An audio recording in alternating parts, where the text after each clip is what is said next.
जितने भी हमारे पत्रकार साथी आज आए हैं और पब्लिक रिलेशंस डिपार्टमेंट के हमारे ऑफिसर्स, आप सबको सबसे पहले मैं नए साल की बहुत शुभकामनाएं देता हूं। और ये एक जो प्रेस ब्रीफिंग हमने, इसका मुख्य उद्देश्य ये है कि जो भी आने वाले साल में गुरुग्राम ज़िले में जो मुख्य मुख्य प्रोजेक्ट्स रहेंगे, जो मुख्य इनिशिएटिव्स रहेंगे, उसके बारे में एक बार आप के माध्यम से जो हमारे सिटीजन्स हैं, नागरिक हैं, उन तक बात पहुंचाई जाए। तो साथियों, पिछले जो एक साल था वो अगेन काफ़ी उसमें नए माइलस्टोन गुरुग्राम के लिए डेवलप हुए। आपने देखा इंफ्रास्ट्रक्चर के तौर पे गुरुग्राम से जो सोहना एलिवेटेड हाईवे है उसका इनॉग्रेशन हुआ। उसके बाद जो दिल्ली मुंबई कॉरिडोर बन रहा है उसका एक सिग्निफिकेंट हिस्सा गुरुग्राम से होते हुए जाता है, उसका इनॉग्रेशन हुआ। कई सारे अंडर पासेज जिसमें महावीर चौक हो गया, वाटिका चौक हो गया, हीरो होंडा चौक पे जो अंडर पास बना है, ये सब इनका इनॉग्रेशन हुआ। बसई फ्लाईओवर हो गया, इस अतुल कटारिया चौक। तो इस प्रकार से काफ़ी सारे प्रोजेक्ट्स का इनॉग्रेशन, फाउंडेशन पिछले साल रखा गया और उसी प्रकार काफ़ी सारे प्रोजेक्ट्स इस साल भी शेड्यूल्ड हैं। एक ब्रीफ सी डिस्क्रिप्शन मैं आप सबके सामने रखना चाहूँगा। एक तो जो बड़ा महत्वपूर्ण प्रोजेक्ट जो इस साल आएगा वो द्वारका एक्सप्रेस वे है। आप सब लोगों को मालूम है लगभग 29 किलोमीटर का ये जो हाईवे है, ये लगभग उसमें से 18 किलोमीटर, 18.5 किलोमीटर गुरुग्राम से होते हुए जाता है। और ये गुरुग्राम वाला पैच पर्टिकुलरली लगभग पूरा हो चुका है और हमने नेशनल हाईवे अथॉरिटी से रिक्वेस्ट भी की है कि वो अगर उनको उचित लगे तो गुरुग्राम वाला हिस्सा अगर पहले शुरू करना चाहें तो पहले शुरू कर दें। और उम्मीद है कि इस माह में या अगले माह में हमें इस मामले में कोई पॉजिटिव न्यूज़ मिलेगी और द्वारका एक्सप्रेस वे, जहाँ तक गुरुग्राम वाले हिस्से का सवाल है, वो हो सकता है शुरू होने की उम्मीद मिले। सिमिलरली एक और इम्पोर्टेंट प्रोजेक्ट है वो शीतला माता मेडिकल कॉलेज है। वो भी हमें इस साल के अंत तक अक्टूबर 2024 में पूरा होने की उसकी उम्मीद है। लगभग 541 करोड़ का ये एक बहुत ही बड़ा एम्बिशियस प्रोजेक्ट सरकार का है। और एक बार ये मेडिकल कॉलेज शुरू होगा तो इसमें ना केवल मेडिकल कॉलेज में जो फैसिलिटी होती है बच्चों के एमबीबीएस की, पोस्ट ग्रेजुएशन की, साथ ही में जो यहाँ पे ट्रीटमेंट है पेशेंट्स का वो भी किया जाएगा। साथ ही जो पेशेंट के अटेंडेंट्स हैं उनके लिए विश्राम गृह, इस प्रकार की सारी सुविधाएं इसमें प्लान की जा रही है। तो इस साल के अंत तक गुरुग्राम को एक ये बड़ी मेडिकल फैसिलिटी मिलेगी। और चूँकि गुरुग्राम मेडिकल टूरिज़्म के लिए आजकल अभी काफ़ी पिछले कुछ वर्षों से प्रसिद्ध है और दूर दूर से लोग अपना इलाज कराने के लिए गुरुग्राम आते हैं, तो उस कड़ी में एक अफोर्डेबल, एक सस्ता जो है वो और अच्छी क्वालिटी का ट्रीटमेंट वहाँ पे लोगों को मिल सकेगा। साथ ही शीतला माता जो हमारा मंदिर है उसका रेनोवेशन का और नया मंदिर बनाने का काम भी चला हुआ है। उसमें कुछ डिज़ाइंस में चेंजेस के बाद अब वो फाइनल डिसीजन हो गया है और वो भी लगभग आने वाले 6 महीने में कंप्लीट हो जाएगा। तो एक भव्य मंदिर शीतला माता का बन करके तैयार होगा। लगभग 80 करोड़ की कीमत से वो मंदिर जो बनाया जा रहा है, उससे बड़ी संख्या में श्रद्धालु यहाँ पे आते हैं, उनको एक भव्य और विराट मंदिर जो है वो देखने को मिलेगा। और हमारी जो उम्मीद है वो ये है कि इस मंदिर से ना केवल श्रद्धालु बल्कि जो पर्यटक हैं, जो पर्यटन के उद्देश्य से आते हैं, तो पर्यटन में भी गुरुग्राम को एक मुख्य पॉइंट मिल जाएगा जिसको देखने के लिए लोग दूर से आया करेंगे। शहर का जो पुराना हिस्सा है उसमें पार्किंग की समस्या काफ़ी समय से है और उसको लेकर के जो 2 नई पार्किंग्स एमसीजी के द्वारा बनाई जा रही हैं वो भी इस साल तक कंप्लीट होने की उम्मीद है, जिसमें एक कमान सराय वाले एरिया में और एक सदर बाज़ार एरिया में होंगी। ये इन दोनों पार्किंग को मिलकर लगभग 1000 गाड़ियों की व्यवस्था वहाँ पे हो सकेगी। तो एक जो पार्किंग और जो ट्रैफिक कंजेशन है या जाम है उसकी समस्या से शहर को निजात मिलेगी। इसके अलावा नगर निगम गुड़गांव का नया ऑफिस है वो भी लगभग बन करके इस वर्ष के अंत तक तैयार होने की उम्मीद है, जो सेक्टर 14 में बनाया जा रहा है। एक शहर की पुरानी मांग थी एक स्पोर्ट्स कॉम्प्लेक्स ना होने की, तो वज़ीराबाद में एक स्पोर्ट्स कॉम्प्लेक्स नगर निगम के द्वारा बनाया जा रहा है। लगभग 200 करोड़ का ये जो स्पोर्ट्स कॉम्प्लेक्स है, इसका जो टेंडर डॉक्यूमेंट है वो अप्रूव हाल ही में सरकार के द्वारा हाई पावर्ड परचेज कमेटी के द्वारा कर दिया गया है और जल्दी ही टेंडर की प्रक्रिया शुरू कर दी जाएगी। आने वाले 1.5 से 2 साल में ये स्पोर्ट्स कॉम्प्लेक्स भी बन करके तैयार हो जाएगा, जिसमें सभी प्रकार के खेल और उससे जुड़ी हुई सुविधाएं उपलब्ध रहेंगी। टावर ऑफ जस्टिस, जो सेक्रेटरीट की बिल्डिंग जहां हम बैठे हैं, इसके बगल में ही आप सब लोगों के नॉलेज में है कि उस पर काम चला हुआ है। लगभग 170 करोड़ का ये प्रोजेक्ट है। ये भी आने वाले इस साल में हमें उम्मीद है कि कंप्लीट हो जाएगा। इसका काफ़ी कार्य जो है वो पूरा हो गया है और अब इसमें रिवाइज्ड एडमिनिस्ट्रेटिव अप्रूवल भी सरकार की तरफ से पीडब्ल्यूडी विभाग को दे दी गई है। तो एक state of the art building जो है हमारी, जो जुडिशियल कोर्ट्स हैं उनके लिए भी तैयार हो जाएगी। इसी की तर्ज पे, चूँकि अब जो सेक्रेटरीट की बिल्डिंग है इस पे भी बहुत ज़्यादा पब्लिक रश है। बहुत हर रोज़ बड़ी संख्या में लोग यहाँ पे आते हैं, चाहे वो ड्राइविंग लाइसेंसेस बनवाने हों, कोई सर्टिफिकेट्स बनवाने हों, व्हीकल रजिस्टर करानी हो, SDM office, DC office, ADC office और इसके अलावा एजुकेशन डिपार्टमेंट, दुनिया भर के डिपार्टमेंट्स जो है यहाँ पे हैं। तो इस कड़ी में ही सरकार के द्वारा ये डिसीजन लिया गया है कि एक एडमिनिस्ट्रेटिव बिल्डिंग भी, एक एडमिनिस्ट्रेटिव कॉम्प्लेक्स भी बनाया जाए, जो कि सामने जो पार्किंग की जगह है वहाँ पे बनाया जाएगा और इसके ड्राइंग्स और डिज़ाइंस जो है अभी फाइनलाइज की जा रही हैं। तो उम्मीद है कि आने वाले 3 महीने में जो एक एडमिनिस्ट्रेटिव कॉम्प्लेक्स है उसका काम भी शुरू हो जाएगा और state of the art administrative complex यहाँ पे बन करके तैयार होगा, जिसमें सारे के सारे विभाग एक ही जगह पे होंगे ताकि लोगों को इधर उधर अपने काम कराने के लिए ना जाना पड़े। और विशेष करके जो लोगों को सुविधाएं देने वाली बात है, जो हमारी ई दिशा केंद्र है जहाँ पे लोगों के लाइसेंसेस बनते हैं, व्हीकल रजिस्ट्रेशन, रजिस्ट्रियाँ होती हैं, वो सारी अच्छे सिटीज़न फ्रेंडली तरीके से अच्छे काउंटर्स बना करके लोगों को वो सुविधा दी जाएगी ताकि लोगों को सुविधा मिलने में किसी भी प्रकार की कोई परेशानी ना रहे। इसके अलावा एक मुख्य रोड जो है हमारा, जो ग्रामीण एरिया को गुरुग्राम से जोड़ता है, वो है गुरुग्राम से रेवाड़ी रोड, पटौदी होते हुए जाता है। उसका कंप्लीशन भी आने वाले 4 से 5 महीने में हो जाएगा। लगभग 900 करोड़ का ये रोड NHAI बना रही है और इस पर काफ़ी हद तक काम पूरा कर लिया गया है। एक बार इस रोड के 4 लेन होने के बाद जो हमारा ग्रामीण एरिया है और जो हमारी लगभग ज़िले में 160-170 पंचायतें पड़ती हैं, उनमें से लगभग 100 पंचायतें इस प्रकार से होंगी कि उनकी गुड़गांव से पहुंच वो बिल्कुल सीधी हो जाएगी और उनको ट्रैवल करने में, जहां पटौदी इस समय जाने में लगभग 1.5 घंटे लगता है, उसमें लगभग 40 से 45 मिनट पटौदी और उसके आसपास के गाँव तक लगेगा। इसके अलावा सिमिलरली एक और जो रोड जो बड़ा महत्वपूर्ण है, लगभग 55 करोड़ का जो बनाया जा रहा है, वो है पचगांव से लेकर के फरूखनगर रोड। उसकी भी वाइडनिंग का कार्य जो है वो चला हुआ है। पिछले ही हफ्ते मेरा वहाँ जाना हुआ, उस कार्य की मैं प्रोग्रेस देख के आया और वो भी आने वाले 6 महीने में काम पूरा हो जाएगा। उससे लगभग 30 गाँवों को, 30 पंचायतों को फ़ायदा मिलेगा। उसके अलावा फरूखनगर, पचगांव जैसे जो बड़े कस्बे हैं उनको भी बेनिफिट मिलेगा। भोड़ा कला इस और आसपास के एरिया को बेनिफिट मिलेगा। जो हमारा सिविल हॉस्पिटल है इस समय सेक्टर 10 में, उसके पास 100 बेडेड एक नई बिल्डिंग बन रही है, वो भी इस साल के अंत तक बन करके पूरी होगी। लगभग 94 करोड़ की ये बिल्डिंग है।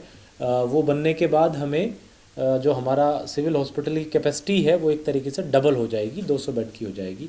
जो नया सिविल हॉस्पिटल है उसको बनाने का कार्य भी सरकार के द्वारा CPWD को दे दिया गया है। सो सेंट्रल PWD डिपार्टमेंट उसको करेगा और वो अभी कंसल्टेंट हायरिंग कर रहे हैं। उस पर भी उम्मीद है कि जल्द ही आने वाले 6 महीने में काम शुरू हो जाएगा ताकि अगेन एक state of the art civil hospital यहाँ पे बन सके।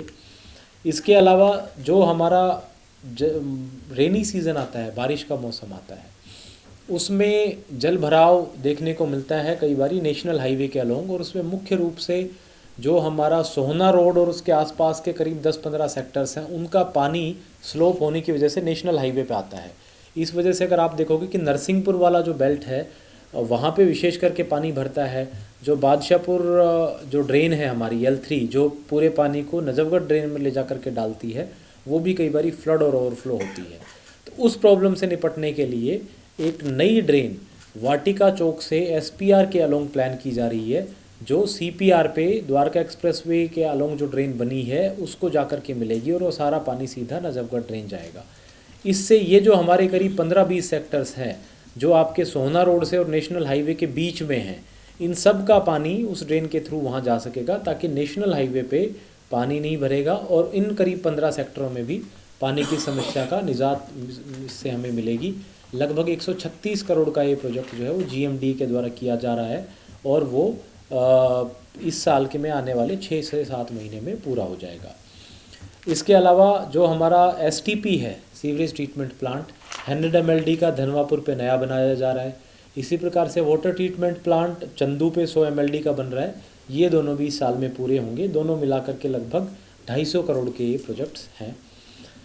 इसके अलावा सोहना में हमारा जब से सब डिवीज़न बना है, नया सेक्रेटरीट वहाँ पे नहीं बना था, उसकी भी ड्राइंग्स अप्रूव हो गई हैं और टेंडर लगाने का कार्य चल रहा है। आने वाले 1 साल में सोहना में भी एक नया सेक्रेटरीट अपना होगा, ताकि वहाँ की लगभग जो 50 पंचायतें हैं और सोहना कस्बा है, उनको एक सुविधा मिल सके, चाहे वो रजिस्ट्रेशन हो, चाहे वो ड्राइविंग लाइसेंसेस हों, चाहे वो सर्टिफिकेट्स बनाना हो, सारी सुविधा उनको एक नए और अच्छी क्वालिटी के सेक्रेटरीट में वहाँ पे मिलेगी।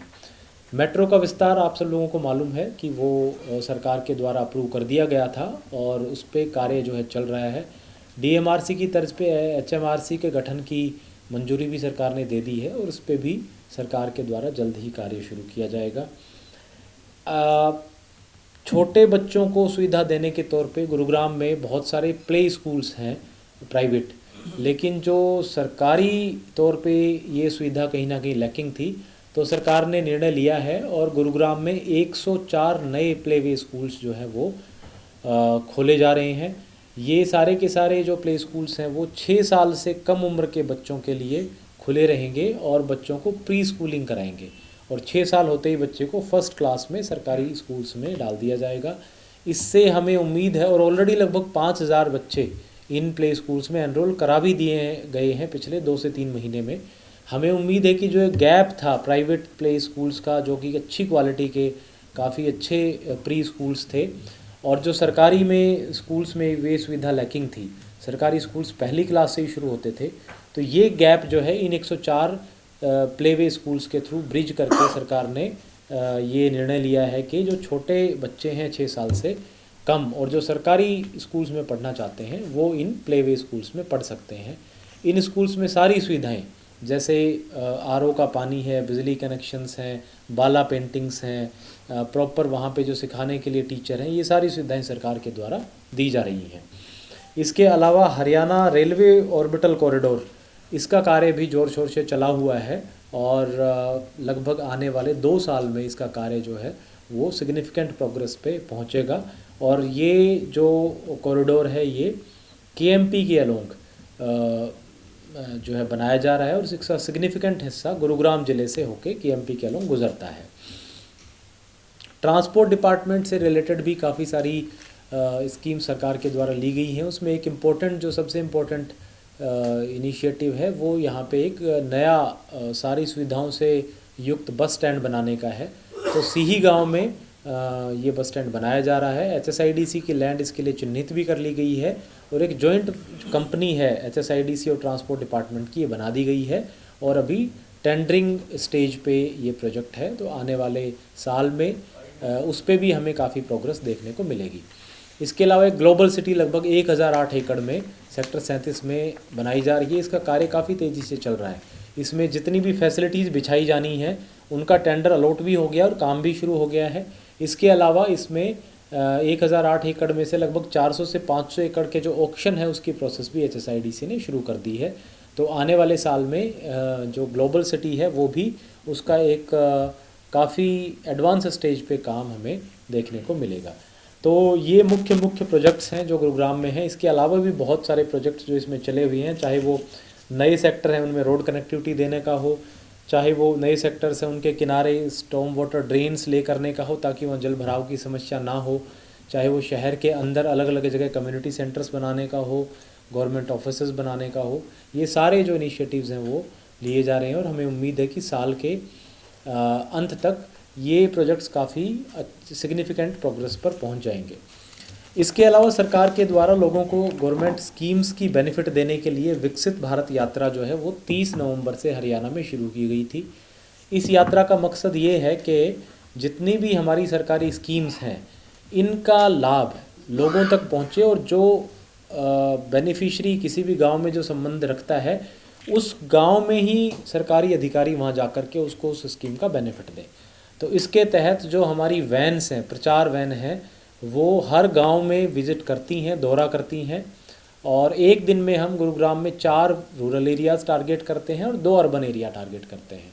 और गांव में, हर गांव में वहाँ के जितने भी लोग हैं वो वहाँ पे इकट्ठे होते हैं और उस वैन के ज़रिए जितनी भी सरकारी स्कीमें हैं उनके बारे में सुनते हैं, कि किस प्रकार से उनका लाभ ले सकते हैं। और जो बेनिफिशरी हैं वहीं सभी विभागों के स्टॉल लगाए जाते हैं और बेनिफिशरी उनको वहीं पे सरकारी स्कीम्स का बेनिफिट देते हैं। तो पिछले लगभग 1 महीने में 30 नवंबर से जब से ये स्कीम शुरू हुई है 1,60,000 लोगों ने इसमें पार्टिसिपेट किया है। रूरल एरियाज़ में 1,30,000 और अर्बन एरिया में 30,000, तो कुल मिला के 1,60,000 लोगों ने इसमें पार्टिसिपेशन किया है। और इम्पोर्टेंट बात यह है कि जो एक फैसिलिटी यहाँ पे है जिसमें फ्री हेल्थ चेकअप, तो लगभग 40,000 लोगों ने अपना फ्री हेल्थ चेकअप इस विकसित भारत यात्रा में कराया है। इसी प्रकार से लगभग 18,000 लोगों ने इसमें नए आयुष्मान कार्ड भी बनवाए हैं। तो आयुष्मान कार्ड की सैचुरेशन को बढ़ाने में भी हमें ये स्कीम्स जो है वो हेल्पफुल साबित हो रही है। इसी प्रकार से चाहे वो जीवन ज्योति बीमा योजना हो, सुरक्षा बीमा योजना हो, जितनी भी स्कीम्स हैं, छात्रवृत्तियों की स्कीम्स हैं, वो सारी स्कीमें गवर्नमेंट स्कीम्स, उज्ज्वला से योजना है, एजुकेशन विभाग की, हेल्थ डिपार्टमेंट की, WCD डिपार्टमेंट की, सारी योजनाएं वो विकसित भारत वैन्स के थ्रू गाँव में दी जा रही हैं और लोग इसका फ़ायदा उठा रहे हैं। साथ ही लोग विकसित भारत संकल्प भी ले रहे हैं। मेरे पास जो डेटा है वो कहता है कि लगभग 1 लाख लोगों ने विकसित भारत संकल्प भी इसमें ली है। से ये भी सरकारी योजनाओं को उनके डोर स्टेप्स तक, विलेजर्स के डोर स्टेप्स तक पहुंचाने में एक कारगर जो है कड़ी साबित हो रही है। तो ये सारे मुख्य प्रोजेक्ट्स हैं जो आने वाले समय में गुरुग्राम में आने वाले हैं, काफ़ी एडवांस स्टेज पे हैं, कुछ अभी नए शुरू हो रहे हैं। और मैं उम्मीद करूंगा कि आप लोगों के ज़रिए ये सारी सूचना हमारे सिटीजन्स तक पहुंचे ताकि उनको इनके बारे में जानकारी मिले।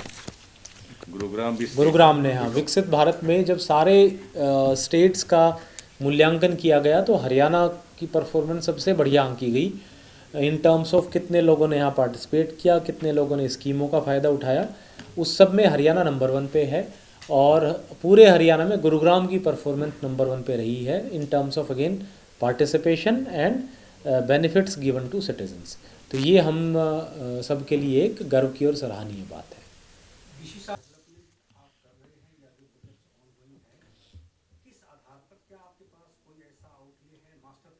इसमें जो भी प्रोजेक्ट्स जिस विभाग के द्वारा किए जाते हैं, जैसे फॉर एग्जांपल GMDA जो भी अपने इनिशिएटिव्स ले रहा है, चाहे वो रोड कनेक्टिविटी को लेके है या स्टॉर्म वाटर ड्रेन्स डाल रहे हैं या सीवरेज लाइंस डाल रहे हैं, वो उनके जो भी एग्जिस्टिंग अप्रूव्ड मास्टर प्लान है उसके बेसिस पे वर्क करते हैं।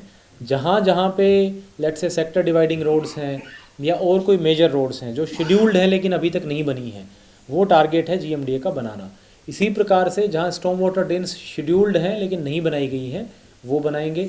जो सारी इसके अलावा जो एरिया MCG से GMDA को ट्रांसफ़र हुआ है, जो मास्टर सर्विसेज ट्रांसफ़र हुई हैं, उनको बनाना भी और उनका रखरखाव भी GMDA कर रहा है। इसी प्रकार से बाकी सरकारी विभाग जो है काम कर रहे हैं और इनकी अप्रूवल्स जब दी जाती हैं तो सारे विभाग जो है उनकी एक बैठक में दी जाती है ताकि सारे विभाग ऑन बोर्ड रहें, कोई भी डिपार्टमेंट आइसोलेशन में काम ना करे। इस वजह से सारे डिपार्टमेंट्स को साथ बिठा करके इसकी अप्रूवल दी जाती है।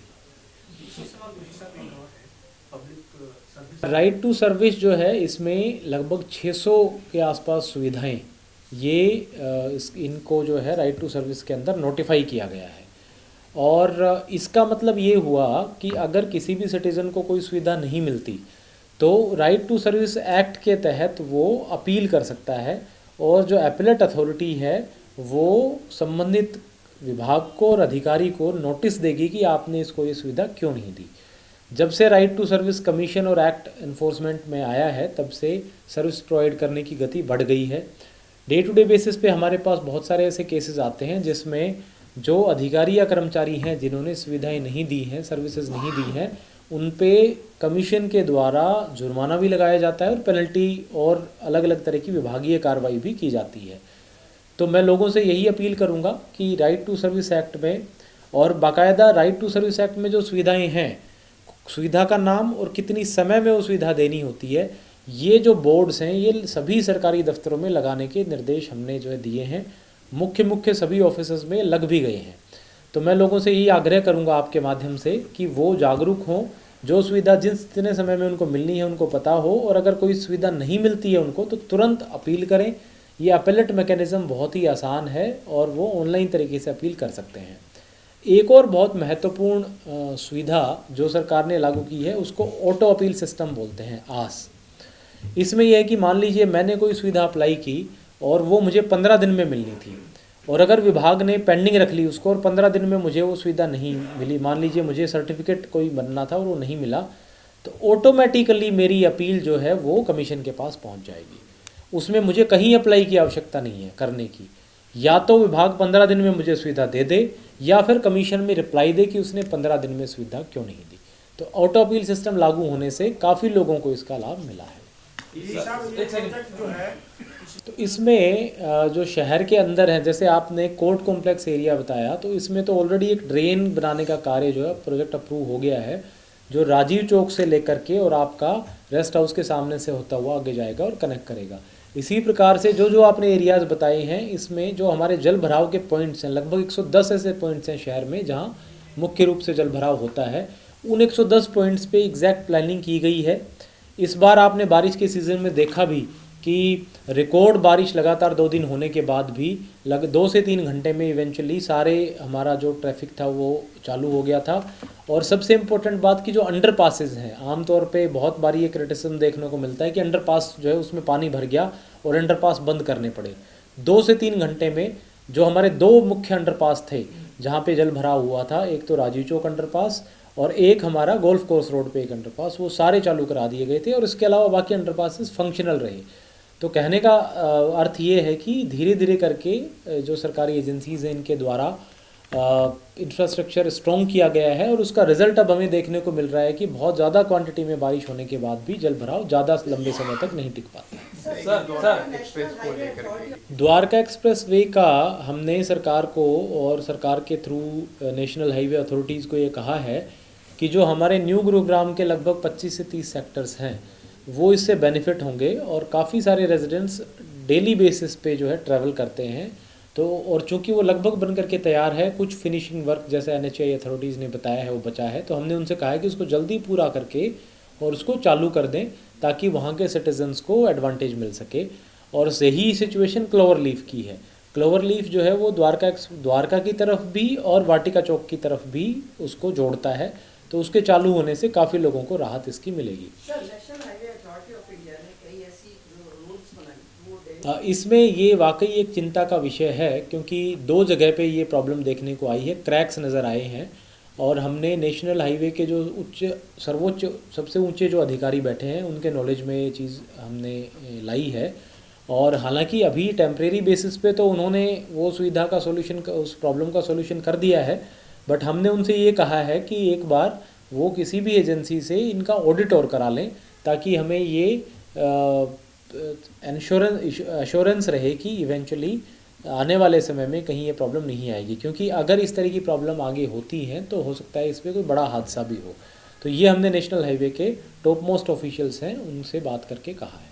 सर इसमें मुद्दा चल रहा है काफ़ी, इसमें हमने क्लोजली सिचुएशन मॉनिटर की है, सरकार की तरफ से भी इस पे नज़र रखने के लिए हमें कहा गया है और अभी तक तो सिचुएशन सारी नॉर्मल है गुरुग्राम में। ज़रूरत पड़ी तो हम इसेंशियल सर्विसेज एक्ट जो है उसको, उसके तहत जो भी एक्शन लिया जाना है वो लेंगे ताकि एक तो इस तरह की शॉर्टेज कहीं पैदा ना हो और फिर उसका जो भंडारण है या जिसको कहूँ मैं स्टोरेज है, इलीगल होर्डिंग और स्टोरेज वाली सिचुएशन भी ना आए।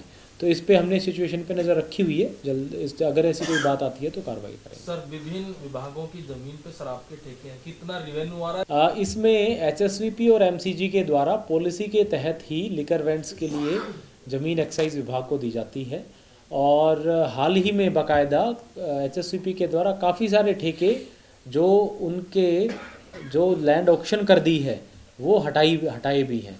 तो मुझे नहीं लगता कि कोई डिपार्टमेंट की ज़मीन ऐसी होगी जो नथराइज तरीके से एनक्रोचमेंट किसी लिकर वैन ने कर रखी होगी। फिर भी अगर ऐसी कोई समस्या है तो हम इसको चेक कराएंगे और तुरंत उनको हटवाएंगे। सर रिवेन्यू की बात कर रहा हूँ मैं, रिवेन्यू कितना आ रहा है तो उसमें इसका एग्जैक्ट फिगर तो मेरे पास अभी नहीं होगा, लेकिन इसकी जो रेवेन्यू है वो शेयरिंग है। सो उदाहरण के तौर पे अगर एचएसवीपी की ज़मीन पे कोई लिकर वैन एक्साइज डिपार्टमेंट ने दिया है तो उसका रेवेन्यू एक्साइज के साथ साथ एचएसवीपी के साथ भी शेयर किया जाता है। एक और सवाल, जो घोड़ा कला से घोसगढ़ के लिए रोड जा रहा है सीसी रोड, वो पूरा फाड़ दिया बीच से। हाँ, उस पे जाम लगा रहता है, सीसी रोड था, अभी तक उस पर कोई एक्शन नहीं। मेरे संज्ञान में मामला आया है। इसको जो पब्लिक हेल्थ डिपार्टमेंट है उसने सीवर लाइन ले करने के लिए डिग किया था और उसका रिस्टोरेशन जब वो करने लगे तो पीडब्ल्यूडी डिपार्टमेंट ने ये कहा कि जी हमसे एनओसी नहीं ली गई, इस वजह से आप इस पे आगे कोई काम नहीं करेंगे।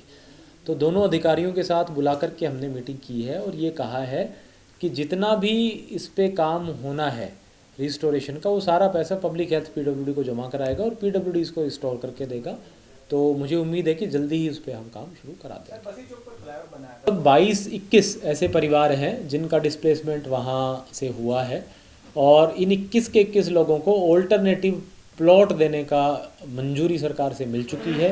जीएमडीए विभाग इनको प्लॉट दे रहा है और जल्दी ही उनको अलॉटमेंट लेटर्स भी जारी हो जाएंगे। सर एक और विकास कार्य जब होते हैं तो जैसे फ्लाईओवर बसी जिसको चौक का बना था पहला उसकी जो दीवार है वो जीएमडीए की पाइपलाइन के ऊपर बना दी गई। और दूसरा सर जब सोना एलिवेटेड बना था तो ये रीजन नहीं था क्या कि जल भराव होता है तो हम इसका बचाव कैसे करेंगे, 6 महीने बाद वहाँ पर घुटनों तक पानी भरा हुआ है। तो इसके लिए क्या है कि मॉनिटरिंग सिस्टम बनाया जाएगा कि अगर वो काम खराब निकला तो किसी खिलाफ एक्शन होगा या फिर इसी तरह से हर 6 महीने बाद कमी निकलती रहेगी? नहीं, वाकई जैसे मैंने कहा कि ये चिंताजनक विषय है और चूँकि ये मेजर प्रोजेक्ट्स एनएचएआई के द्वारा किए जाते हैं तो हमने उनको कहा है कि भाई एक तो इसमें जो लैप्सेस हैं वो देखें और विशेष करके जितनी भी एग्जिस्टिंग सड़क हैं उनकी चेकिंग और ऑडिट कराएं ताकि समय रहते हम ये कमियां पकड़ सकें। एक मेजर इशू है और इनफैक्ट उसमें 2-3 समस्याएं हैं। एक तो जो धनकोट का बाईपास बना है वो जो नहर के किनारे किनारे रास्ता जाता है वो टूटा है। उस पर रिसेंटली पीडब्ल्यूडी विभाग ने, क्योंकि बड़े उसमें हैवी व्हीकल चलते हैं और पानी का रिसाव भी रहता है, तो कंक्रीट ब्लॉक्स लगा करके उस सड़क को, उस पैच को ठीक किया है। तो वो जो नहर के किनारे वाला हिस्सा है वो तो अब ठीक है, लेकिन आगे जो ट्रायंगल जहाँ पे जो तिराहा बनता है वो अभी भी पुअर है। हमने एनएचएआई ऑफिशियल्स को कहा है कि चूँकि वहाँ पे हैवी ट्रैफिक है और पानी भी जाता है, इसलिए उसको रूटीन बिटुमिन रोड ना करके उस पे या तो सीसी के ब्लॉक्स लगाए जाएं या उस पैच को, लगभग 200-300 मीटर पैच को पूरे को सीसी कर दिया जाए और जल्दी ही उसमें काम शुरू होने की उम्मीद है। जहाँ तक जो नहर है उसकी रेलिंग भी टूटी हुई है, वो भी हादसों का कारण बन सकती है। एक दिन मैंने खुद ऑफिशियल्स के साथ उसका इंस्पेक्शन किया था, उसको भी जो है इरिगेशन डिपार्टमेंट को कह दिया गया है और जल्दी ही वो भी रिपेयर कर दी जाएगी। सर आप इमरजेंसी पावर यूज भी कर सकते हैं हादसे के इंतजाम में से। देखो गुड़गांव का जिस तरह से विकास हुआ है ये हिस्सा क्यों छोड़ दिया गया, ये कहीं आता ही नहीं। देखिए उसमें विभाग की जो है ना टेंडरिंग की और वो सारी प्रोसेसेस हैं और हमारा पर्पज़ ये है कि वो काम होना चाहिए और जैसे मैंने कहा कि उसमें जल्दी शुरू करके वो हमारे सबके नॉलेज में है और बहुत रेगुलर बेसिस पे वहाँ प्रॉब्लम्स आती हैं। एक पैच उसका ठीक हो गया है, बाकी को भी जल्दी हम ठीक करवाएंगे। दूसरा एक सोना एक्सप्रेस वे जो एलिवेटेड एक्सप्रेस वे हमारा सोना से ठीक पहले लेफ्ट को एक पार्क पेट्रोल पंप के लिए कट छोड़ दिया गया, वो वैध है अवैध है, जबकि वहाँ कोई कट नहीं है। ये मेरे संज्ञान में नहीं है, इसको मैं चेक करा के जल्दी ही हाईवे वालों ने भी करवाएंगे। दोनों तरफ से बना दिया वो और उसको कट दे दिया, जबकि वो ऑफिशियल नहीं है, पक्का है।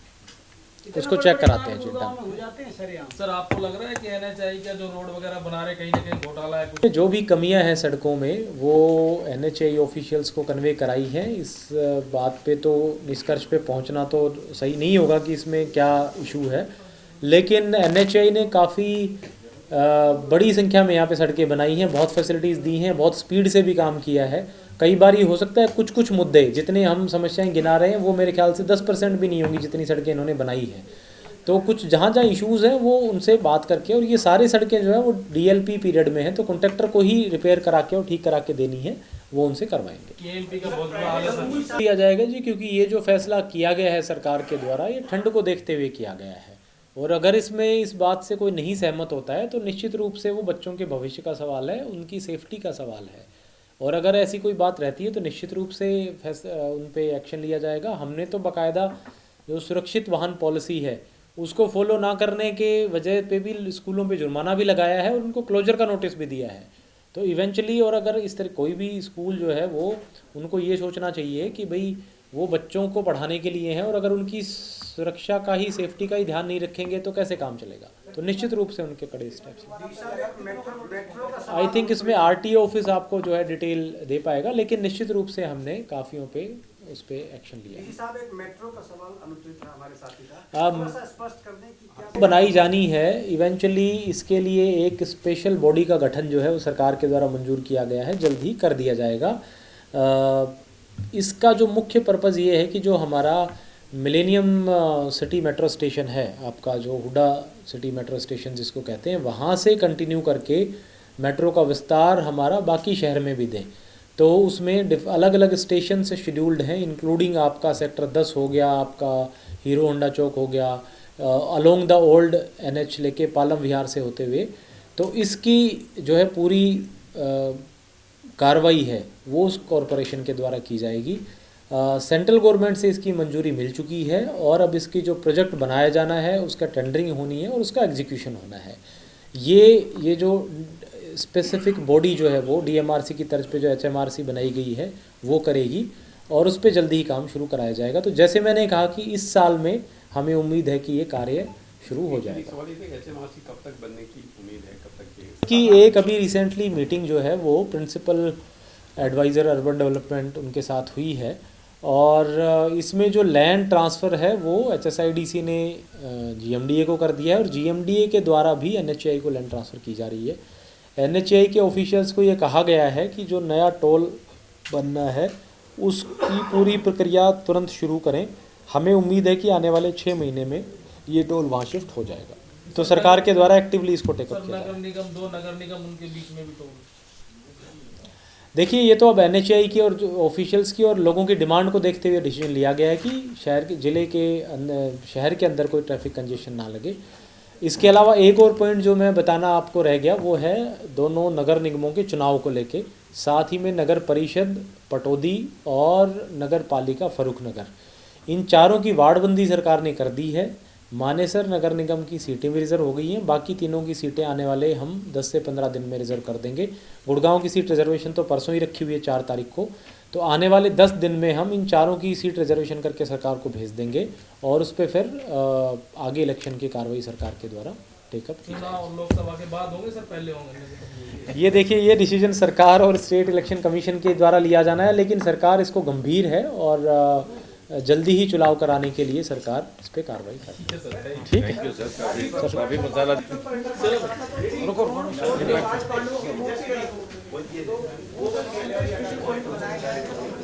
क्या चीज़, क्या मूर्ति?